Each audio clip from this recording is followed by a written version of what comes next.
বেসরকারি শিক্ষা জাতীয়করণে বাধা কোথায় শিরোনামে আজকের অনলাইন প্রোগ্রামে সবাইকে স্বাগতম। আজকের প্রোগ্রামের শুরুতেই আমি যেটা বলবো যে আজকে দেরিতে হলেও বেসরকারি শোষিত এমপিও শিক্ষক সমাজ আজকে জেগেছে। আজকে এই শিক্ষক সমাজ মুক্তির জন্য জেগেছে। আজকে দেরিতে হলেও বেসরকারি শিক্ষক সমাজ তাদের অধিকার আদায়ের জন্য জেগেছে। আজকে বেসরকারি এমপি মুক্ত আমরা যারা শিক্ষক আছি, আজকে আমাদের দেওয়ালে পিঠ থেকে গেছে। আমাদের আর বসে থাকার সুযোগ নেই।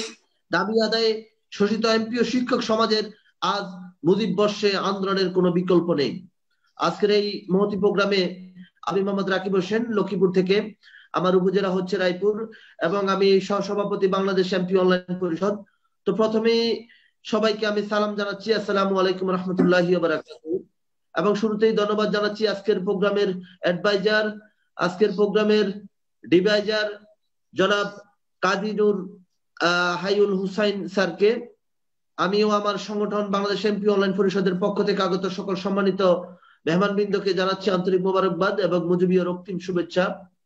আমি আসলে একজন নগণ্য শিক্ষক হিসেবে বাংলাদেশ বেসরকারি শিক্ষক সমাজের জাতীয়করণ নিয়ে কাজ করতে পেরে অত্যন্ত আনন্দিত এবং গর্বিত মনে করছি।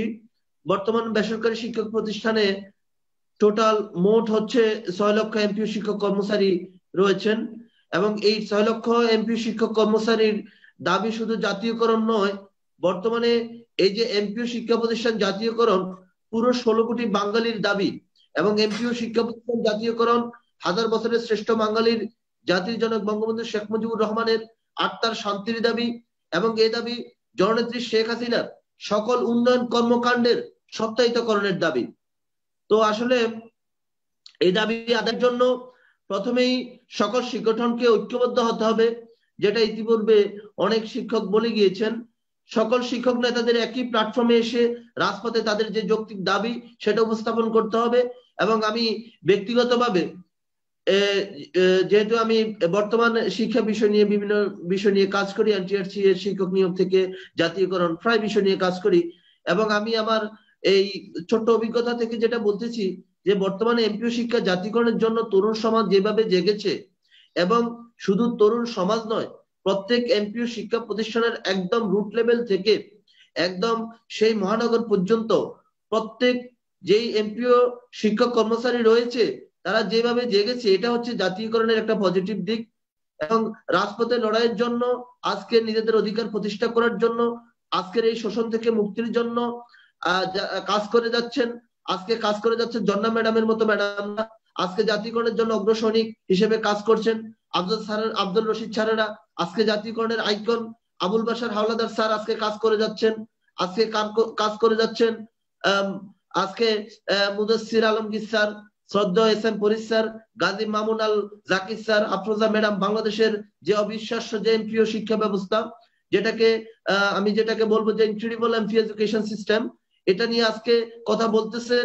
এটা হচ্ছে আসলে জাতীয় এর পূর্বে কিন্তু এমনটা এইভাবে কিন্তু সারা জাগনে এরকম কাজ কিন্তু আমরা লক্ষ্য করিনি। আপনি একটা জিনিস দেখে থাকবেন স্যার, বর্তমান সরকার 2009 সালের জানুয়ারি মাসের 6 তারিখে ক্ষমতা গ্রহণ করেছেন এবং দ্বিতীয় মেয়াদে 2014 সালের দিকে ক্ষমতা আবার পুনরায় আবার ক্ষমতা আসছেন বর্তমান সরকার।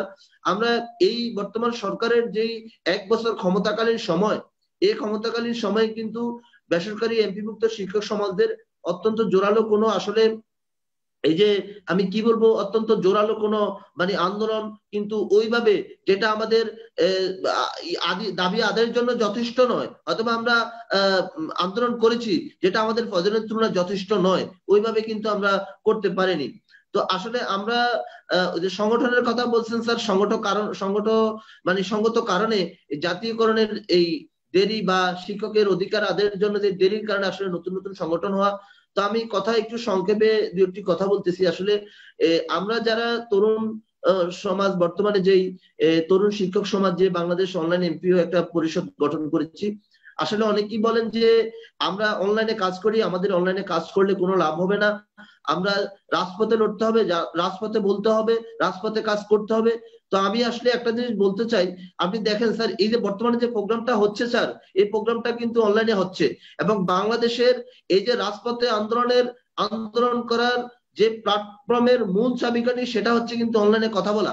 আজকে অনলাইনের মাধ্যমে ইতিপূর্বে আপনারা আন্দোলন করে গিয়েছেন, আপনাদের অনেক ত্যাগ রয়েছে, এটা নিঃসন্দেহে বলা যায়। আপনারা অনেক ত্যাগ স্বীকার করে আন্দোলন করেছেন, কিন্তু তা কিন্তু এত ভাইরাল হয়নি, যেটা মিডিয়া ওইভাবে ভাইরাল করতে পারেনি। কিন্তু অনলাইনের কল্যাণে, ফেসবুকের কল্যাণে, এবং আজকে স্ট্রিমের প্রোগ্রাম হচ্ছে, আজকে জুম মিটিং হচ্ছে, এই সমস্ত লাইভ মিটিং এর কারণে আজকে কিন্তু পুরো বাংলাদেশ, পুরো বাংলাদেশের এই 16 কোটি জনতা, শিক্ষক, এমপিও, শিক্ষক সমাজ সকলে কিন্তু আজকে ব্যাপারটা মানে আয়ত্ত করতে পেরেছে। তো প্রপার ভাবে স্যার আমি যদি বলি যে জাতীয়করণের ক্ষেত্রে যেটা সবচেয়ে বেশি গুরুত্বপূর্ণ, আমি 2-1 মিনিটের মধ্যে আমার কথাগুলো শেষ করব স্যার। এটা হচ্ছে, আমি প্রথমেই বলবো স্যার, পারস্পরিক ব্যক্তি কিংবা সাংগঠনিক দ্বন্দ্ব স্যার, ব্যক্তি কিংবা সংগঠনকে হাইলাইটস করা। অনেকে আছে স্যার, তারা জাতীয়করণ, যদিও মুখে জাতীয়করণ জাতীয়করণ নিয়ে কথা বলে, কিন্তু তারা ব্যক্তি কিংবা তার নিজেকে অথবা তার সংগঠনকে হাইলাইটস করাই কিন্তু তার সবচেয়ে বড় কাজ হচ্ছে স্যার। এরপরে আরেকটা যেটা বলবো স্যার, এই জনপ্রতিনিধি, যেমন এই গত কয়েক মাস আগে অধ্যক্ষ সাজু আহমেদ স্যারের সেখানে সাবেক শিক্ষা সচিব নজরুল ইসলাম খান একটা কথা বলে গিয়েছেন। তো জাতীয়করণের ক্ষেত্রে, জাতীয়করণ করার ক্ষেত্রে আমার মনে হয় যে এর চেয়ে আর সবচেয়ে বেশি ভালো উদাহরণ হতে পারে না। তো উনি উনার লাইভে, উনি উনার এই যে সাক্ষাৎকারে যে কথাগুলো বলেছেন, আমি সেখানে এই সাক্ষাৎকারের সাথে, উনার কথার সাথে আমি নিজেও একমত। এখানে আমরা তো অনেকগুলো শিক্ষক সংগঠন স্যার, শিক্ষক সংগঠনের আমাদের অনেক শিক্ষক সংগঠনের বিভিন্ন নেতা রয়েছেন। তো আসলে এখানে ঐক্য তো জরুরি, তা ঠিক আছে, কিন্তু আমি যেটা বলবো স্যার, প্রভাবশালী, যেটা প্রভাবশালী, ত্যাগী, শিক্ষকের বন্ধু, সৃজনশীল নেতার অভাব। নেতা কিন্তু হচ্ছে, প্রত্যেক সংগঠনেরই কিন্তু নেতা আছে, কিন্তু দেখা গেছে তার সচিবালয়ে বা প্রধানমন্ত্রীর কার্যালয়ে গিয়ে যেভাবে হোক প্রধানমন্ত্রীর সাথে সরাসরি কন্ট্যাক্ট করার মতো তার ওইরকম সামর্থ্য বা হয়তোবা তার ওইরকম পরিচিতি বা এবিলিটি নেই। সেক্ষেত্রে আমি যেটা বলবো যে প্রভাবশালী নেতা নির্বাচন। এখন আসেন, আপনি বলতে পারেন যে প্রভাবশালী নেতা, আমরা যেহেতু শিক্ষক সংগঠন বেশি এবং প্রত্যেক সংগঠনের এক একজন নেতা রয়েছে, তো প্রভাবশালী সংগঠন আমরা কিভাবে নির্বাচন করব?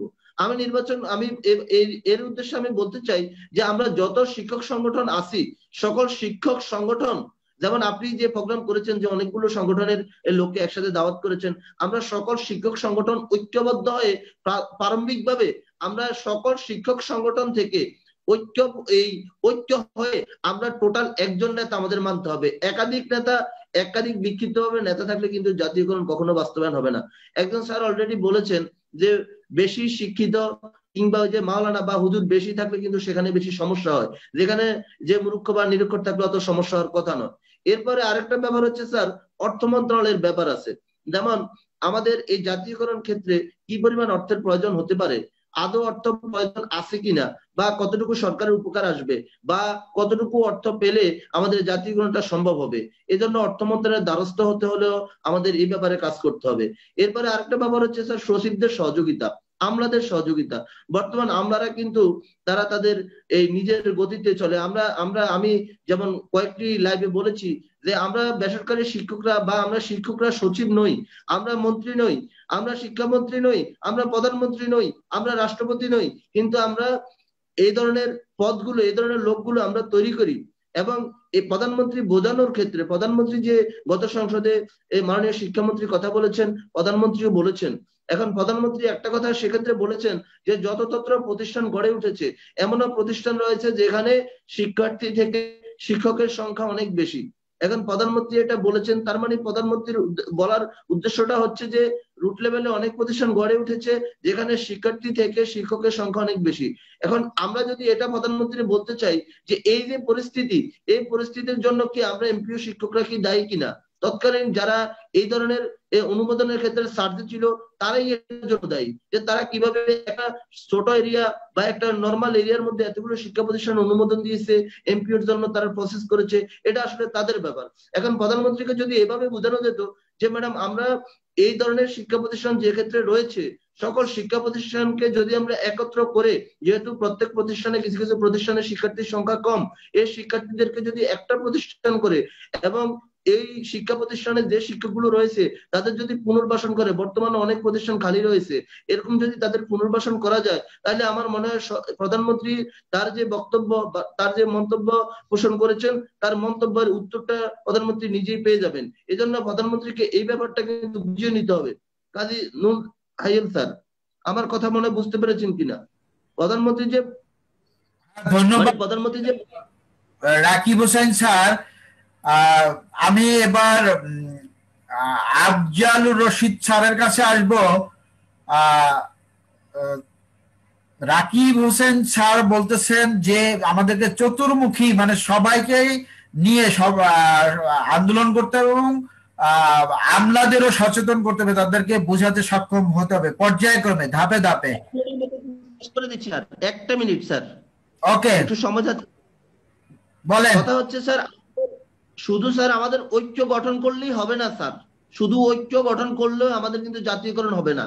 আমাদের প্রধানমন্ত্রী তার যে বক্তব্য দিয়েছেন তাকে বুঝাতে হবে, প্রধানমন্ত্রীকে বুঝাতে হবে যে মানে প্রধানমন্ত্রী আপনি আজকে আজকে কিন্তু পদ্মা সেতুর আনুষ্ঠানিক অনেক কাজ কিন্তু আজকে সমাপ্ত হয়েছে। আপনি এত উন্নয়ন করেছেন, উন্নয়নের জোয়ারে আজকে বাংলাদেশ বাড়ছে। আজকে ওই যে আমি প্রায় বলি যে একজন প্রধানমন্ত্রী, একজন শেখ হাসিনা বর্তমান 16 কোটি বাঙালির স্বপ্ন। এখন কথা হচ্ছে প্রধানমন্ত্রী তার যে বক্তব্য দিয়েছেন শিক্ষার্থী থেকে শিক্ষকের সংখ্যা বেশি। এখন এর ফিডব্যাকে প্রধানমন্ত্রী এইভাবে যদি বোঝানো যেত যে শিক্ষকদের পুনর্বাসন এবং শিক্ষার্থীদের একটি প্রতিষ্ঠানে নিয়ে আসা বা কাছাকাছি কয়েকটা প্রতিষ্ঠানে একত্র করা। মোট কথা হচ্ছে আমরা জাতীয়করণ চাই এবং জাতীয়করণের কত খরচ হচ্ছে এই ব্যাপারকে সচিব, প্রধানমন্ত্রী সহ সংশ্লিষ্ট যারা রয়েছেন তাদেরকে বোঝানো। এবং আমাদের যে নেতা রয়েছেন প্রত্যেক নেতা কিন্তু প্রভাবশালী রয়েছে, এমন নেতা আমাদের নির্বাচন করতে হবে যে নেতা সংসদে গিয়ে সংসদের সচিবদের সাথে বা মন্ত্রীদের সাথে তাদের একটা কনভিন্স করার পাওয়ার আছে। এই ধরনের নেতা না থাকলে ঐক্য করেও কিন্তু লাভ নেই, কোন ঐক্য করলেও কিন্তু কাজ হবে না। আর আরেকটা ব্যাপার যেটা হচ্ছে এটা হচ্ছে প্রধানমন্ত্রীকে বোঝাতে হবে যে বর্তমানে আমাদের এই যে সমস্ত এই 5 লক্ষ বা 6 লক্ষ শিক্ষক কর্মচারী রয়েছেন অধিকাংশ বর্তমান দলীয় ব্যানারের আওয়ামীপন্থী। এই ধরনের কথাগুলো আসলে সরকারকে বুঝাতে হবে।